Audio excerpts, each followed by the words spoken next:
Graça e paz a todos. Eu sou o reverendo Gilberto Rebouças e nós estamos reunidos para mais uma live. E hoje nós vamos começar uma série que fala sobre o discipulado segundo Jesus Cristo. Hoje nós vamos falar do discipulado segundo Jesus Cristo. Então, nós vamos abrir as nossas Bíblias. Lucas capítulo 9, versículo 23. Lucas capítulo 9, versículo de número 23.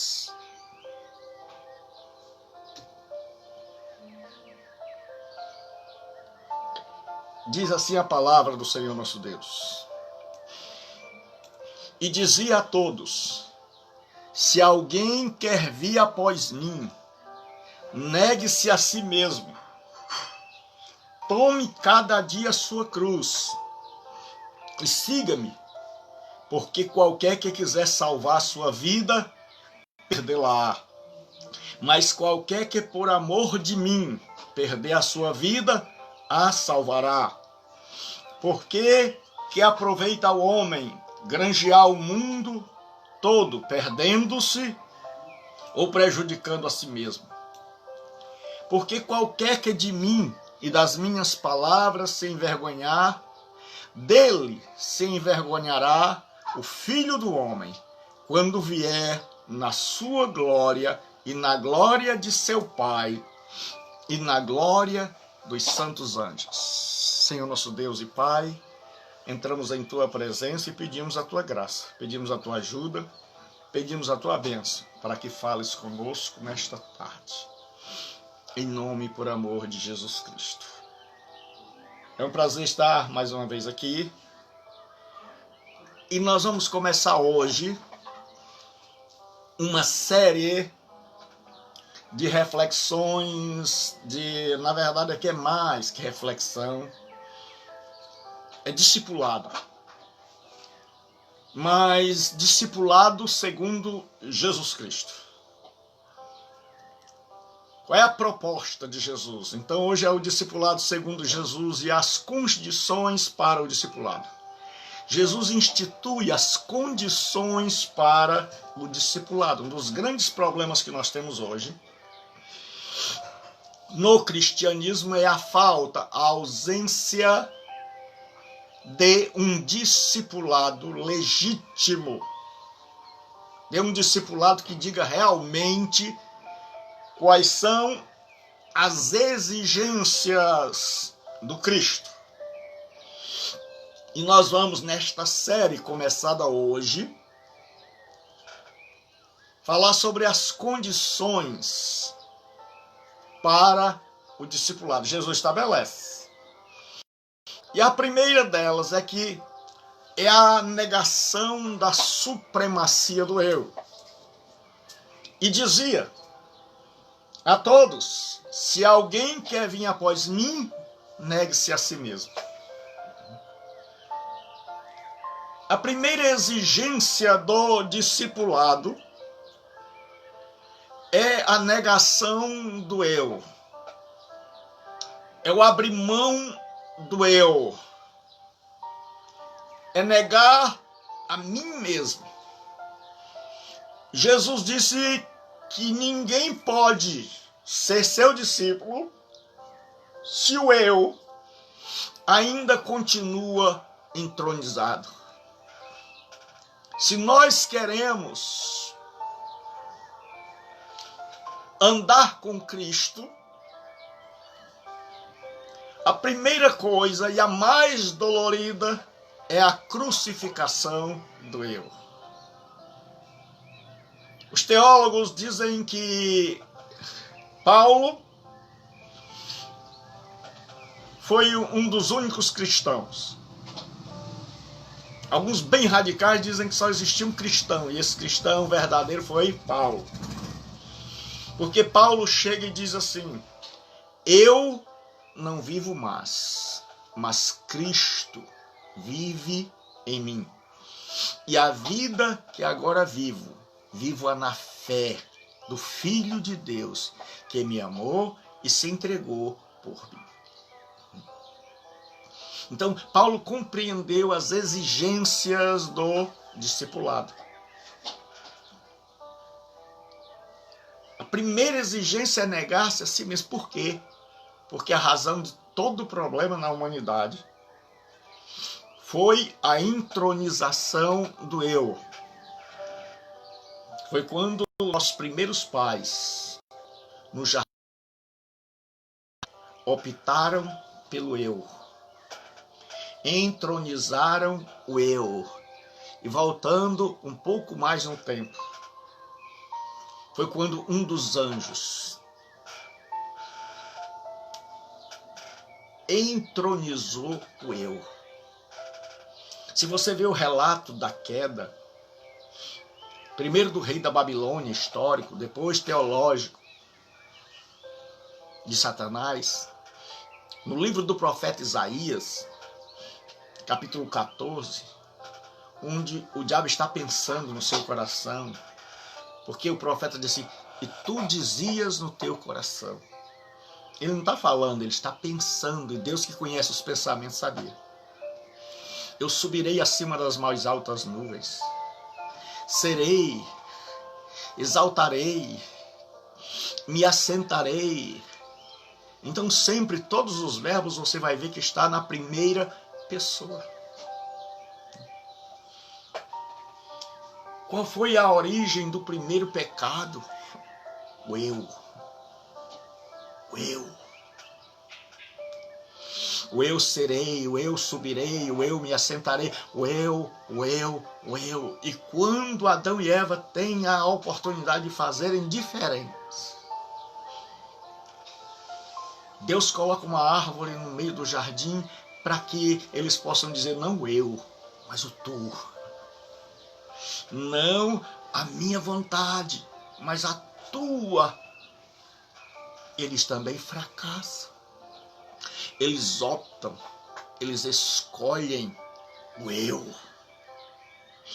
O eu, mais uma vez, ocupa a supremacia. O eu, mais uma vez, é entronizado. E a vontade do Criador. E a vontade de Deus é agora. E a vontade do eu, ela fica no governo. E aí nós temos sempre o eu. Então, quando é o eu, é cada um por si. Quando é o eu, tudo que não disser respeito a mim pode perecer, pode sofrer, pode perder-se. Porque o que vale sou eu, é o eu. Porque por causa do eu surgiram as guerras, porque eu ou ele. Por causa do eu nós vivemos uma conturbação social. Por causa do eu nós temos tantos problemas no mundo, no lar, no trabalho. Porque sempre que alguém invade o espaço ou ameaça o espaço do eu, o eu se revolta, o eu se levanta. E aí Jesus ele diz, se alguém quer vir após mim, se alguém quer vir após mim, a si mesmo se negue.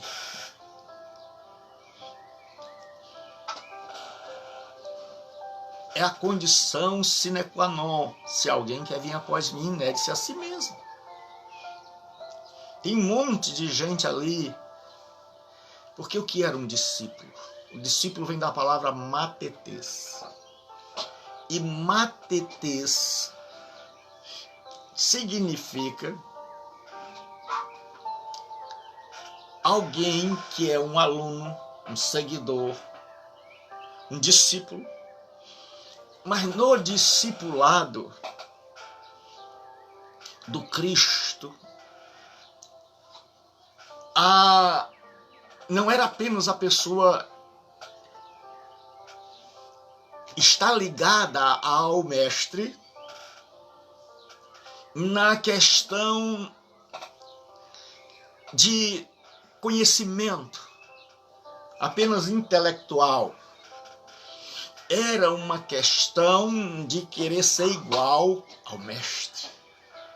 Então o mestre não era apenas um repassador de informações, mas alguém que com a sua vida e ensino fazia com que aqueles que o seguiam quisessem agir como ele, viver como ele, falar como ele, pensar como ele e reagir como ele. E aí Jesus diz para vocês fazerem o que eu faço, para vocês serem como eu. A primeira coisa é a negação do eu, porque a Bíblia diz, sendo rico, se fez pobre, para que pela sua pobreza nos enriquecesse. Que subsistindo em forma de Deus, não teve por usurpação ser igual a Deus, mas esvaziou-se a si mesmo, tomando a forma de servo, e achado em figura humana, humilhou-se até a morte, e morte de cruz.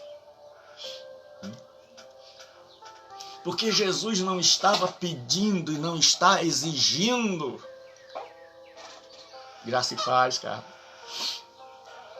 Não está exigindo aquilo que ele não fez. O que eu acho interessante é que Jesus disse, se alguém quer vir após mim, somos nós que temos que nos candidatar. Deus abençoe César. Saudade de você, meu amigo. Jesus não diz você, não. Ele diz quais são as exigências do discipulado, que nós estamos, César, numa série de reflexões pelo Instagram, às quartas e às sextas. Pessoal, toda quarta às 16 horas e toda sexta às 18 horas. Nós vamos estar numa série chamada O Discipulado Segundo Jesus. E hoje, o tópico que nós estamos abordando dentro dessa temática, o Discipulado Segundo Jesus Cristo, são as condições exigidas para o discípulo. Então a primeira condição que Jesus diz é se alguém quer vir. Ele disse, se você deseja, se você aspira, se você sonha, se você pretende ser meu discípulo, então eu vou te dar as condições de você ver se você se enquadra, se você está disposto. Porque ser discípulo de Jesus não é uma brincadeira. Porque ser discípulo de Jesus não traz status. E aí Jesus disse, se alguém quer vir após mim, a si mesmo se negue. É a coisa mais dolorida. É você abrir mão de você. É você abrir mão dos seus sonhos. Por isso é que nós não cantamos. E não subscrevemos aquele eu quero de volta o que é meu. Os sonhos que foram embora. Sabe por quê? Porque o que é meu tem a ver com o eu. É o eu querendo de volta. É o eu que não perde nada. É o eu que se assenhoria de tudo. E aí nós dizemos, eu quero de volta o que é meu. Os sonhos que foram embora. Quando você vem a Cristo, nós abrimos mão de todos os sonhos. Nós abrimos mão da nossa vontade, abrimos mão da nossa vida e entregamos tudo nas mãos dele, para que ele nos dê uma nova vida, novos sonhos, para que ele nos diga qual é a vontade, para onde eu vou, o que eu vou fazer, como eu vou viver, porque senão eu não sou discípulo de Jesus Cristo. E aí de assim mesmo se negue. porque a coisa mais difícil é negar as nossas vontades, os nossos desejos. E ele diz assim mesmo, se negue. Ele diz, você não pode andar, não pode ser igual a mim. Lembre-se que eu disse que o discipulado é ser igual ao mestre. Ninguém pode ser igual enquanto há o eu e o tu. Nós somos iguais quando eu cede espaço para o nós. Quando agora não sou mais eu que vivo, mas nós, Jesus e eu. É quando Jesus tomou o lugar, é quando ele agora está na direção, é quando ele agora está no controle, é quando ele agora manda, é quando ele agora governa, é quando ele agora reina, é quando ele agora diz como eu vou viver, até quando eu vou viver, que tipo de vida eu vou viver e o que eu vou fazer.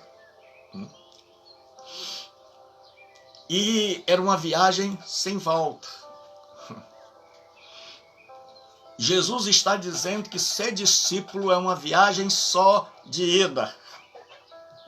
Ele disse, se alguém quer ser meu discípulo, tome cada dia a sua cruz e siga-me. Era comum, Jesus não falava nada diferente, numa linguagem que as pessoas não entendessem. Os discípulos estavam acostumados a ver que quando chegavam os soldados romanos na casa de alguém e o prendiam e o levavam, sabia que ele não voltaria mais. Sabia que aquela era uma viagem só de ida e que ali ele seria crucificado. Então eles estavam acostumados a ver esta viagem só de ida. E Jesus está dizendo que seguir a ele é uma viagem só de ida, que não tem volta. Que uma vez tomada a decisão, é para sempre. E aí ele diz, tome cada dia a sua cruz e siga-me. E o que Jesus fez com a cruz? Ele colocou-a nos ombros, levou até o Calvário e morreu nela. Muitas vezes esse texto é mal entendido como cruz, sendo um parente doente, um esposo trabalhoso, um filho usuário de drogas, uma doença, a falta de um lar, de uma casa. Mas não é isso que Jesus estava dizendo aqui. Ele disse, tome a sua cruz. Porque lembre que o discípulo ele não queria só aprender, ele queria ser igual ao mestre. Ele tinha que aprender e fazer. Não era como hoje, onde a pessoa está obrigada a aprender, mas não está obrigada a ser igual ao seu mestre. Então Jesus tomou a cruz, levou-a ao Calvário e lá ele morreu nela. Então Jesus está nos convidando a morrer. Cristianismo só começa quando nós morremos. Jesus disse, se o grão de trigo caindo na terra não morrer, fica ele só. Mas se morrer, produz muito fruto. Um dos grandes problemas é que no cristianismo muitas vezes nós não somos convidados a morrer com Cristo. E Jesus faz uma comparação e diz, se você semear um grão de trigo, na nossa experiência, um grão de milho, um caroço de feijão, no cimento, ele nunca vai nascer.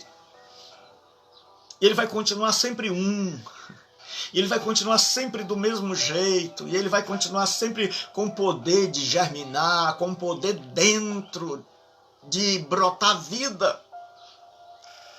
Mas ele vai continuar sempre sem brotar vida.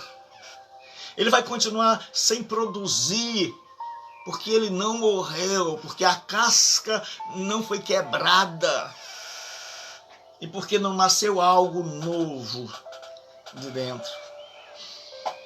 E Jesus diz isso para nós, que nós somos assim como ele, porque ele era o grão de trigo que caindo na terra vai morrer. E morrendo vai desabrochar todo o potencial que tem. Todo o potencial de frutificar. Todo o potencial abençoador, de transformar, de fazer o processo da fotossíntese, de transformar gás carbônico em oxigênio. E aí Jesus diz, tome a sua cruz e siga-me. Jesus hoje nos convida. O símbolo do cristianismo, como diz o reverendo Augusto Nicodemos, não é uma escada, é uma cruz. Então ele diz acertadamente, deixem de vir para o cristianismo em busca de subir na vida, porque se o cristianismo fosse a religião de subir na vida, o seu símbolo seria uma escada e não uma cruz.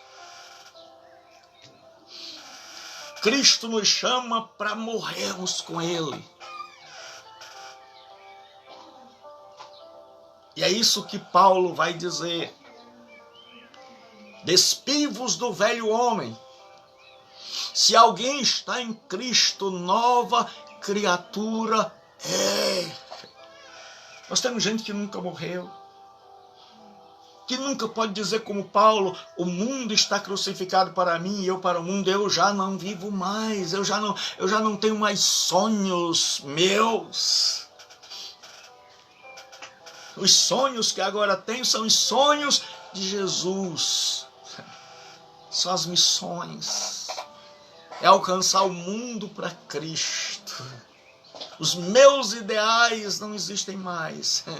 Não existe mais o eu no meu dicionário. Existe agora o ele. Existe agora o outro. Então, ser cristão é uma viagem só de ida. Jesus disse, olha, se você quer vir a mim, tome a sua cruz. Você está disposto a tomar a cruz? Você está disposto a morrer? Por isso que nós temos tão poucos cristãos de verdade. Porque nós temos também pouca gente que tem coragem de dizer isso. Dizer assim, se você quer vir a Cristo, você tem que ter coragem para estar disposto a morrer. Jesus disse aos discípulos, eis que eu vos envio como ovelhas ao meio de lobos. O que uma ovelha vai fazer no meio dos lobos, meu amigo? E Paulo diz que até a vida física aqui está em constante perigo. E ele diz mais. Ele diz que é uma viagem continuada. Que é uma crucificação não de um dia. Ele diz assim, e tome cada dia a sua cruz e siga. É um morrer diário. O John Stott, ele diz que a morte na cruz era impiedosa. Ninguém tinha piedade de quem morria na cruz. Ele diz que a morte na cruz era dolorosa e lenta. E ele diz que a morte na cruz era uma morte certa. Então, se nós queremos tomar cada dia a nossa cruz e seguir a Cristo, nós temos que saber que isso vai ser doloroso, que vai ser lento. E que a nossa natureza pecaminosa, o eu, a nossa fragilidade humana não se dissipa numa só decisão. Não é erradicada de uma vez. Mas ela vai, Paulo diz, fazei morrer a vossa natureza terrena. É que nós vamos crucificando-a dia após dia. É que a cada dia, quando eu e você pensamos que ela está sepultada, enterrada, algo dela aparece uma mão, uma perna, isso é modo de falar. E aí você percebe que ela ainda não morreu inteiramente, aí você enterra de novo, e aí ela aparece de novo. E aí, como diz o Stott, é uma morte lenta. A natureza pecaminosa não sai de uma vez, não desaparece de uma vez. Ela vai sendo, Paulo diz, e os que são de Cristo crucificaram a sua carne, com as suas paixões e concupiscência. Mas a crucificação é uma morte lenta. A de Jesus começou 9 da manhã, terminou às 3 da tarde. Era dolorosa, porque dói. Meu amigo, negar os nossos prazeres dói. Qualquer pessoa que tem um mínimo de bom senso e de juízo sabe que negar os prazeres deste mundo, porque quando Jesus está falando em negar prazer, ele não está falando em negar prazer simplesmente prazeres pecaminosos. Ele está dizendo negar toda uma vida, negar até mesmo os sonhos mais legítimos. A pessoa diz assim: Senhor, eu tinha um sonho de ser médico. E Jesus disse: não, meu filho, você sonhou ser médico, eu chamei você para pastorear. Está bom, Senhor, eu vou como médico. O Senhor disse: mas eu vou te mandar para a África. Disse: Senhor, eu tinha sonhado em ser médico aqui no Brasil, na Espanha. Jesus diz: tinha, é verdade, tinha. Agora não tem mais, agora não é você mais que decide. O grande problema no cristianismo é que nós aceitamos a Cristo e continuamos no controle do barco. E aí Lucas nos diz que esta não é uma coisa que pode ser acabada e removida do caminho.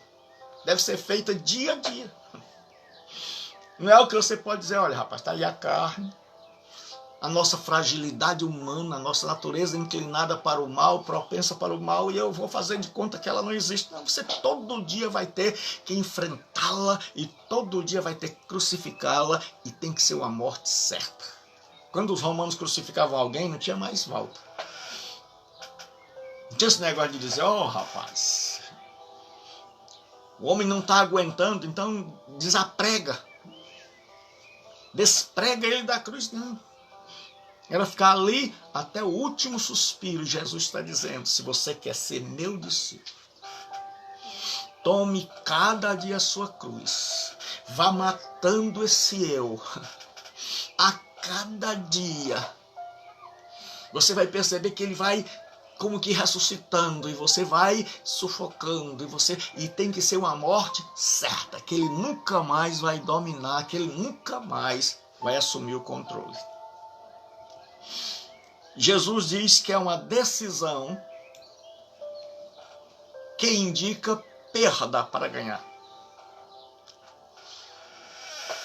Cristianismo, a exigência do discipulado. Para quem está entrando agora, nós estamos abordando o discipulado segundo Jesus Cristo.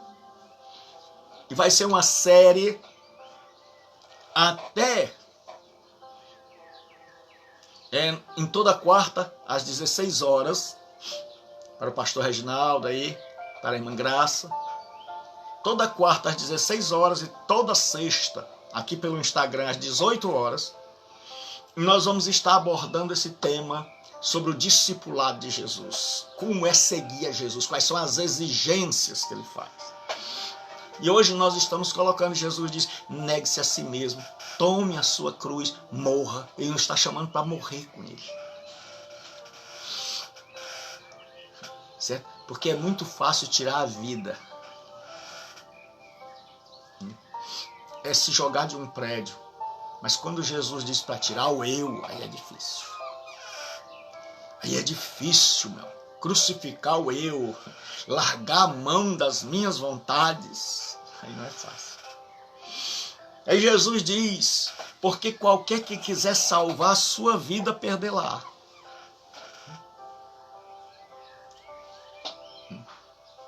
É uma decisão que você tem que tomar, e Jesus deixa claro.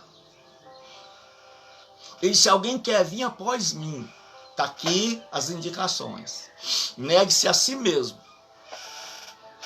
Tome a sua cruz a cada dia. E agora ele diz: olha, você tem que pesar. Ele diz: quem quiser salvar a sua vida, perdê-la. Se você escolher esta vida aqui, você vai perder a outra. E ele diz: mas qualquer que por amor de mim perder a sua vida, a salvará. Ele está dizendo: você não pode servir a dois senhores. Ele está dizendo: se você escolhe aqui, aproveite. Mas se você perder aqui, você salvará. Então Jesus coloca diante de nós a escolha: que vida eu quero. Ele não obriga. Ele não obriga a mim, a você. Ele diz: olha, se você quer vir a mim, você tem duas escolhas. Se você quer ser meu discípulo, você tem que perder esta vida. Você tem que abrir mão desta vida. Abrir mão dos projetos, abrir mão do seu gosto, abrir mão do seu eu, abrir mão de tudo. Ele diz: porque qualquer que quiser salvar esta vida, e quantas vezes nós estamos lutando para salvar o temporal. Nós queremos ser discípulos de Cristo, alimentados por lideranças que nos incentivam a agarrar a vida aqui e agora. Por sermos medidos pelo aqui e o agora. Porque a régua religiosa é uma régua que mede apenas o aqui e o agora. E Paulo diz que se nós esperarmos em Cristo apenas nesta vida, nós somos os mais dignos de lástima. Nós somos os mais dignos de dó. E aí Jesus diz: porque qualquer que quiser salvar a sua vida, perdê-la. Mas qualquer que por amor de mim, e na outra tradução diz: e do Evangelho, a salvará. Então Jesus nos coloca diante de uma escolha. Ele diz: olha, você quer ser meu discípulo? Tem que abrir mão da vida velha. Não pode mais cantar: eu quero de volta o que é meu. Não dá. Você tem que dizer: eu quero viver o que é teu, Jesus. Sua música, agora seu louvor, vai ser assim: eu quero viver o que é teu. Você vai dizer: os sonhos que foram embora foram, porque agora são novos sonhos, novo canto, nova direção.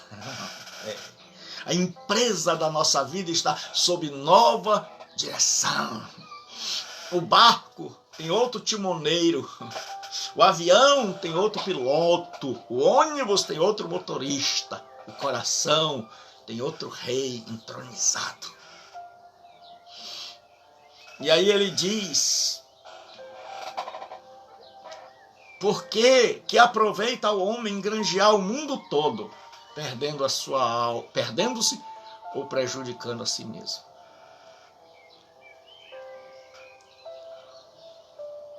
Jesus diz: o que adianta você investir todas as suas energias?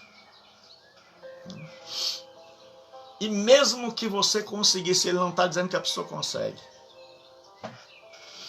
Ele está dizendo: e mesmo que você ganhasse tudo, que você desse certo em tudo, que você se tornasse milionário, que você tivesse todas as casas possíveis e imagináveis, que você tivesse todo o dinheiro no banco que alguém pudesse ter, que você tivesse todas as mulheres que alguém sonhava ter, que você tivesse toda a saúde que alguém imagina ter, que você tivesse todas as terras, que você tivesse todo o ouro que alguém imagina ter, e disse: de que adianta o homem ganhar o mundo todo? Aqui é uma hipérbole. O Leon Morris, ele diz assim, numa magnífica hipérbole, Jesus pergunta qual é a vantagem de alguém ganhar o mundo inteiro, mas vier a perder-se, ou a causar dano a si mesmo. Nada de material pode compensar a perda da própria pessoa. Jesus está dizendo que o mais valioso que existe não é o que está fora, somos nós. Não é o que está fora que pode vir para mim. O que há de mais valioso. E no discipulado de Jesus ele ensina a questão de valor. Hoje nós temos uma inversão de valor. Nós valorizamos coisas e objetificamos gente. Tratamos coisas como se fossem gente. E tratamos gente como se fossem coisas. E Jesus diz que a minha alma e a sua, que mesmo que, se possível, que não é possível, mas ele está dizendo, ainda que fosse possível você ganhar o mundo todo, não valeria a pena escolher a segunda opção. Então ele diz, se você quer ser meu discípulo, perca essa vida e você vai ganhar outra. Se você ganhar essa, e mesmo que ganhe essa da maneira mais absurda, da maneira mais vantajosa, da maneira mais extensa possível e imaginável, ainda não vale a perda da sua alma. E aqui é psique, pode ser alma, pode ser vida. Ambas as traduções são possíveis. Ele está dizendo que você perdeu a vida, você jogou a vida fora. E no final você perdeu a existência eterna. Você vai passar a existência eterna longe de mim. William Barclay, que eu acho um tremendo teólogo, ele diz assim, o cristão deve reconhecer que lhe é dada a vida, não para conservá-la para ele mesmo, mas sim para gastá-la para outros, não para cuidar da sua chama, mas sim queimar-se totalmente por Cristo pelos homens. Eu vou ler de novo o que o William Barclay escreve. Ele diz, o cristão deve reconhecer que lhe é dada a vida, não para conservá-la para si mesmo, mas sim para gastá-la para outros. Não para cuidar da sua chama, mas sim para queimar-se totalmente por Cristo e pelos outros. Então isso é o cristianismo, são as implicações do cristianismo. Está disposto a perder a vida? Está disposto a abrir mão? E aí Jesus diz que é uma decisão que implica em uma tentação diária. É uma decisão que a qualquer momento, se eu não me cuidar, eu posso tomar a decisão errada. Ele diz, porque qualquer que de mim, das minhas palavras, se envergonhar dele, se envergonhará o Filho do Homem, quando vier na glória de seu Pai e dos santos anjos. Jesus agora está falando do futuro. Porque ele já disse que é uma viagem sem volta. Nos dias de Jesus, o povo satirizava, colocava um homem com cabeça de jumento. Nos dias de Jesus, a mensagem de Jesus alcançava a maioria de gente escrava. Jesus começou seu ministério na região mais discriminada, a Galileia, que era chamada de Galileia dos gentios, de gente que não pronunciava nem as palavras direito, de um rabino com 30 anos de idade. que sai ensinando algo novo e confrontando e batendo de frente com a religião legalista. E aí o mundo inteiro se volta, e ser discípulo de Jesus era ser ridicularizado, era ser humilhado, era ser odiado pela própria família. Quando você entrava para seguir a Jesus Cristo, você sabia, rapaz, olha, é tanto quando Jesus morre, não há mais lugar para os seus discípulos. Quando Jesus morre, Pedro vai tentar se aquentar, está frio, e aí ele vai sentar à beira da fogueira com os outros. As pessoas dizem, você é galileu. Ele diz, não, o povo diz, o teu sotaque te condena, o teu sotaque é do Nordeste. O teu sotaque é nordestino, o teu sotaque é da Galileia. E aí Pedro se afasta. Aí ele vai lá para os lados da cozinha, bem longe, onde tem os serviçais mais baixos. E aí uma mulher diz, tu estavas com ele? Ele diz, não. Porque naqueles dias estar com Jesus, e principalmente antes da morte, porque depois da morte, hoje para muita gente é status. Hoje tem um monte de cantor vindo para o Evangelho. Hoje tem um monte de artistas voltando para o Evangelho. Mas naquela época, você aceitar Jesus, Paulo disse, seu protesto que a cada dia morra, era você assinar um cheque em branco e dizer assim, vou sair, não sei se vou voltar. Era você correr o risco de ter confiscado pelo governo todos os seus bens e deixar sua família na miséria. Porque o cristianismo era considerado religião ilícita, ou seja, uma religião ilícita. Uma religião rejeitada pelo Estado, marginalizada. Uma religião que era vista com maus olhos. Uma religião que Paulo diz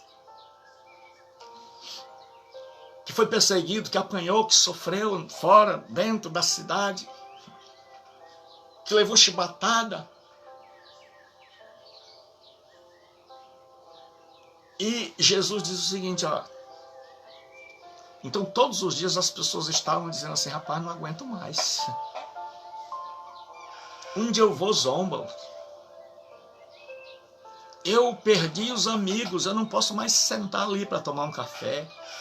Eu não posso mais ir na cozinha tomar um copo d'água. Eu não faço mais parte daqui. É Jesus dizer isso. Se você é meu discípulo, você não faz mais parte daqui. E porque você não faz parte daqui? Porque Jesus disse, não são do mundo, como eu do mundo não sou. Mas quando Jesus diz não são do mundo, ele estabelece o que é não é ser do mundo. Porque para muita gente não ser do mundo é não usar calça comprida, não usar brinco. Quando Jesus está dizendo não são do mundo, como eu do mundo não sou, eles não pensam igual ao mundo, não vivem igual ao mundo, não pregam igual ao mundo, não têm os mesmos valores do mundo. Porque hoje nós dizemos que somos de Cristo, mas nós temos os mesmos valores do mundo. Os nossos valores não são diferentes do mundo. Nós queremos enricar, nós queremos ter poder, nós queremos ser políticos. Nós queremos mudar o mundo pela política, nós queremos um presidente político, evangélico. E aí Jesus diz, olha, aquele que se envergonhar de mim diante dos homens, eu me envergonharei de vocês. Saiba de uma coisa, se você vem ser meu discípulo, você vai correr o risco todos os dias de se envergonhar. Você vai ter que ser tão perseguido, tão humilhado, tão maltratado. Se você me negar diante dos grandes desta terra. Sabe de quem eu vou negar você? Diante de quem? Diante do meu Pai. Olha o que ele diz.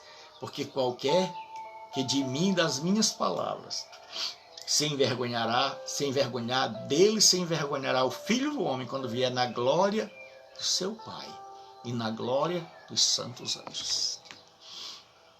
Ele está dizendo, olha, o mundo vai te tentar. Você vai ser taxado como ignorante, que levou uma lavagem cerebral. Então, todos os dias você, como meu discípulo, vai ser tentado a abandonar a fé. Sempre vai chegar alguém questionando a tua fé, pondo em dúvida a tua fé, achando que as palavras que você crê foram inventadas. Sempre vai haver uma revista nova, com um artigo novo. Sempre vai haver alguém dizendo que Jesus teve um caso amoroso com Maria Madalena. Sempre vai ter um livro como o Código da Vinci. Sempre vai ter perseguição. Jesus não me chamou para um spa, não me chamou para um passeio de lancha. Não nos chamou para uma colônia de férias, não nos chamou para fazermos uma nova comunidade separada de tudo, morando lá nos matos, sem TV, como muitos já tentaram fazer e viram que não deu certo. Se você ler a história do cristianismo, você vai ver, e você botar na televisão, você vai ver muitos filmes de pessoas que foram viver longe, sem televisão, sem rádio, que abriram mão de tudo, mas que não conseguiram abrir mão do eu. E aí estavam se matando, e aí estavam brigando, e aí começaram a se dividir, porque Jesus não nos chamou para abrir mão da cidade, mas do eu. Porque quando eu não está mais na cruz, então o que a cidade tem não interessa. O que o mundo tem não interessa mais. A gente sabe que o apelo do mundo é forte, mas o apelo interior é maior. E aí ele diz, olha, se você se envergonhar de mim, saiba de uma coisa.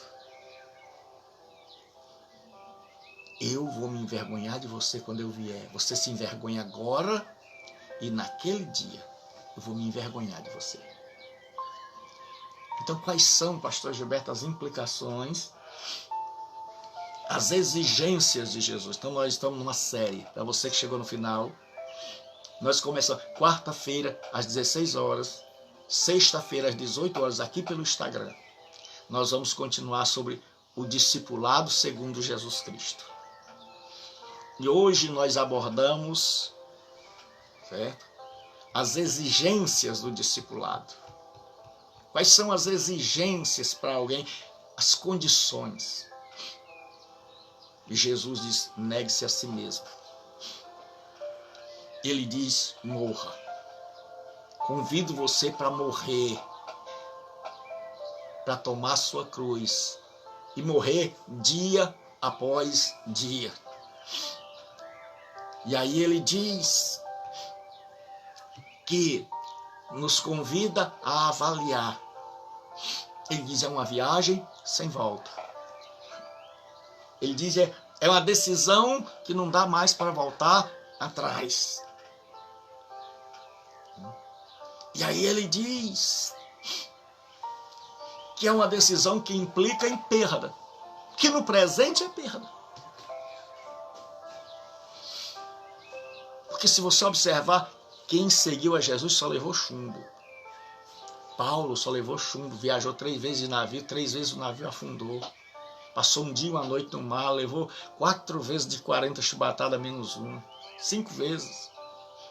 Foi perseguido. Se você vê, nenhum dos apóstolos, com exceção de João, teve uma morte tranquila. Então, Jesus nos chama para dizer, olha, aqui eu não prometo. Mas aqui, certo? E ele está dizendo o seguinte,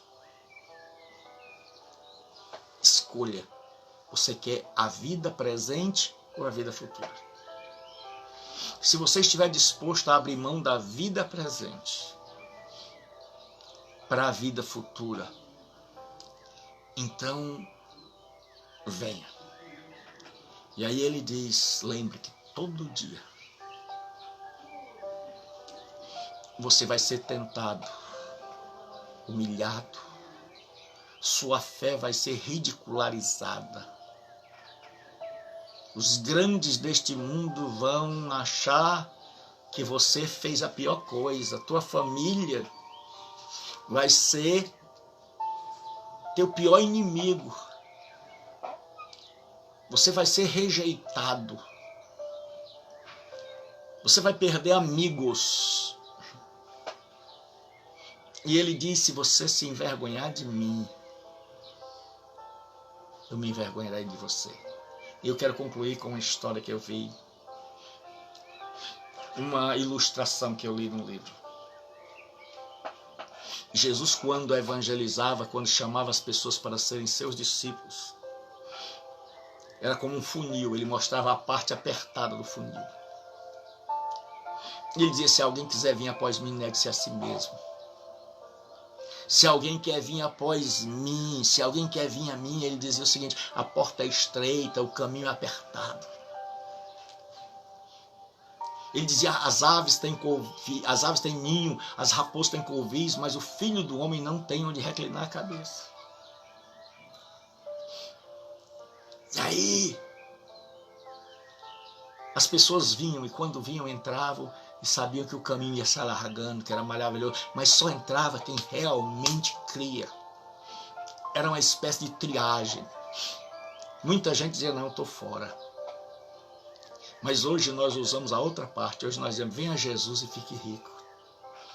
Venha Jesus e tenha todos os seus problemas resolvidos. E o que acontece? As pessoas vêm e veem que a coisa fica pior, que eles são perseguidos, e aí eles se sentem enganados.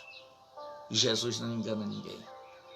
Nós vimos hoje as exigências do discipulado. Se alguém quer vir após mim, então faça isso.